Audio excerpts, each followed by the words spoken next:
from the Department of Agriculture's annual forum with a discussion on encouraging young people to become farmers.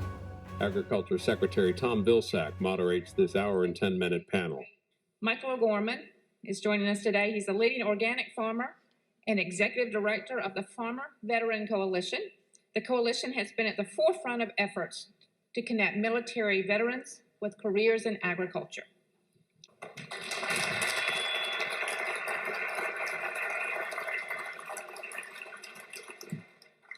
Thank you, Secretary.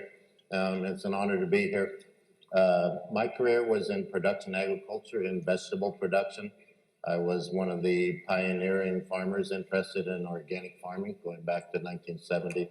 In 1990, I got hired to run the first organic farm in Salinas Valley, and then spent into the next 18, 19 years running some of the largest organic vegetable operations that really grew from that point forward across California into Arizona and several states in Mexico.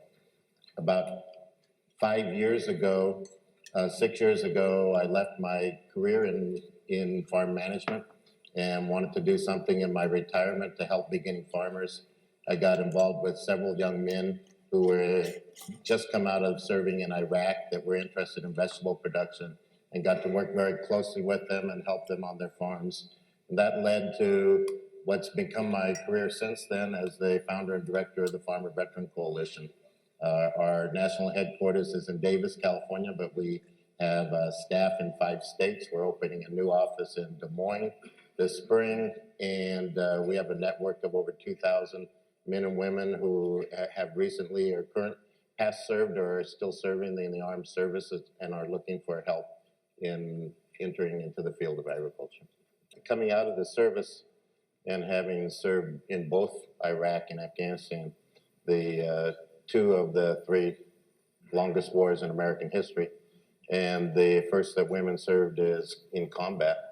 And that's pretty historical. And the fact that never in our history have so few people served in military service, and never have they served so repeatedly. So you're coming out of a really unique situation, but there's a lot of support. And the post 9/11 GI Bill liberally supports education, and there's great both 2 and 4 years educational opportunities in agriculture. There's also been a liberalizing of that act to cover a lot of certified educational opportunities that can give hands-on training in agriculture. We think agriculture is great because, number one, it cannot be outsourced. The demand for it's only going to go up. The people my age are going to age out of it. Our population is going to increase in the lifetime of your career 40%, according to the First Lady and everybody that leads and understands nutrition. Our need to eat fresh fruit and vegetables needs to increase by at least 50%. The cost of importing food is going to go up. The supply of water and labor is going down. So there's a tremendous opportunity to enter into this field and almost be assured of a lifelong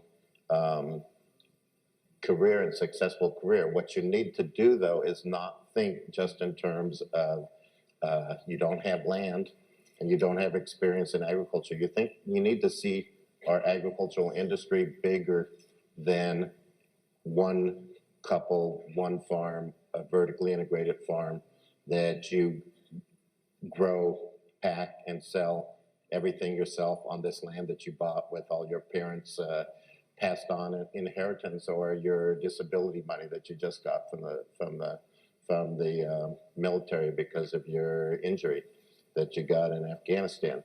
So we want to sit down with you and introduce you to these opportunities, but to get you, first of all, to see the breadth of what our industry is, and that it's not just production, and it's not just self-employed production. There's a lot of opportunity in employment, and those employments can often lead you to the ability to farm on your own someday. So that's the first thing I would do. Great. What is your farmer going to tell you that, why didn't you tell me about?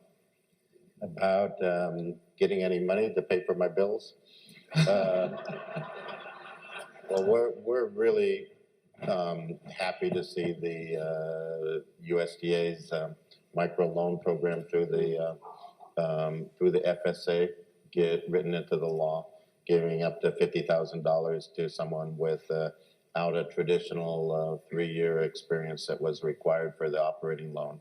That's just it's a tremendous amount of money. It's not an insurmountable amount of money. It's not a debt burden that would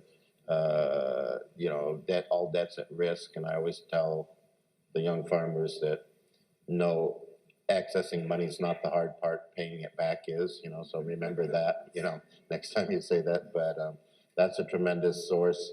And just to, that we're still here. It's a year later, but we're still here. We have a multi-year commitment to helping you. If you came out of the military, we have a multi-year commitment, and those problems that you need problem with your food safety. We have a young veterinarian who went in with her DVM and to serve in post 9/11 and served in the Army Veterinary Corps. She can help you with food safety. You need a business plan. We have a young man who was injured in Iraq, in Fallujah, with all his financial planning credentials in Nebraska, and he can help you with your business plan. If you have a legal issue, we have several young men who went in and served post 9/11 who have food law degrees, and they can help you with that. And we have a network. We have partnerships with the Farm Bureau and National Farmers Union and Farm Credit and the land grant universities, and this entire great industry all wants to help you. So if you're a veteran going into agriculture, you're in a really sweet place, because it would really be really hard pressed to feel like this industry was not going to give you the help you needed right now. Talk to us for just a second about whether or not there's actually any opportunity for someone who has a disability, say they lost a leg or an arm or 2 legs. Can they still get into farming? Is that still? We've helped a double amputee. He lost the right leg and right arm. He and his wife are both served in the Marines during Operation Iraqi Freedom. He says she had the tough job because her job was notifying next of kin, and she did that for a number of years. So that's actually was a traumatic experience. They got 20 acres of land with as they're medically discharged in upstate New York, and we helped set them up to make maple syrup, and they're going into 3 years and selling maple syrup and having success. We have a small grants program. We bought $350,000 worth of equipment for mostly injured farmers to help get them started with the support of several foundations.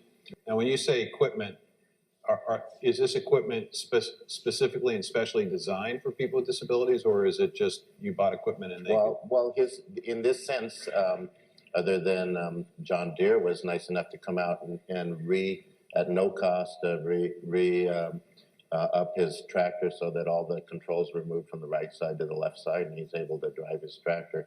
This is a maple syrup evaporator we bought him, so it's something he could do.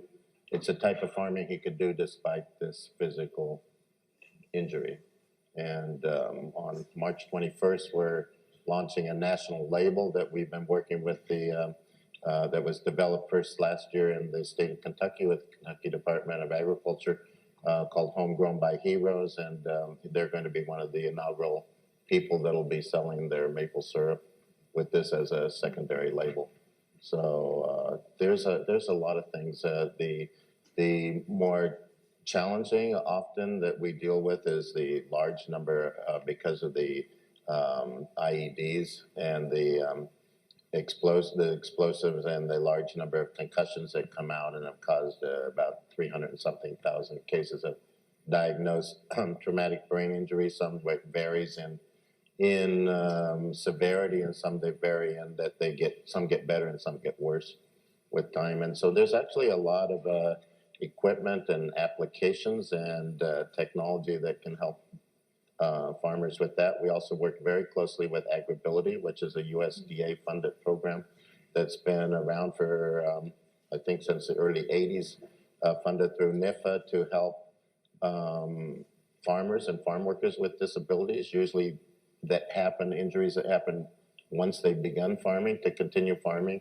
And there's been a real new emphasis in that organization to work with us and to reach out to veterans with disabilities and help them come into our industry. The Farm Bill does contain some provisions to make initial crop insurance a little bit less expensive for beginning farmers, which I think is important. And obviously, there's a continued commitment to the guarantee program, and maybe some changes to allow it to provide that guarantee for a little longer period of time.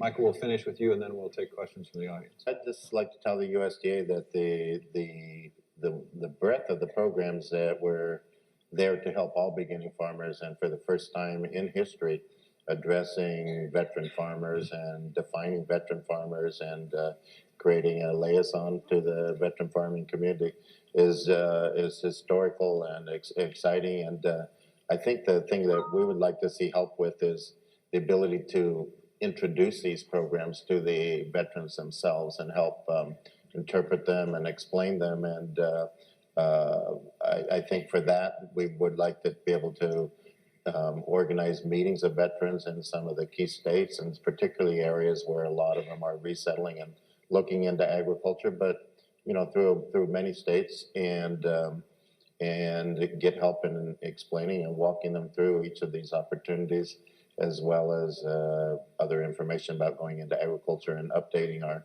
resource guide so it can include some of these programs and get it into the hands of the Transitional Assistance Program, which is the package of information that the military gives to a young man and woman as they transition out of military service into civilian life. Great.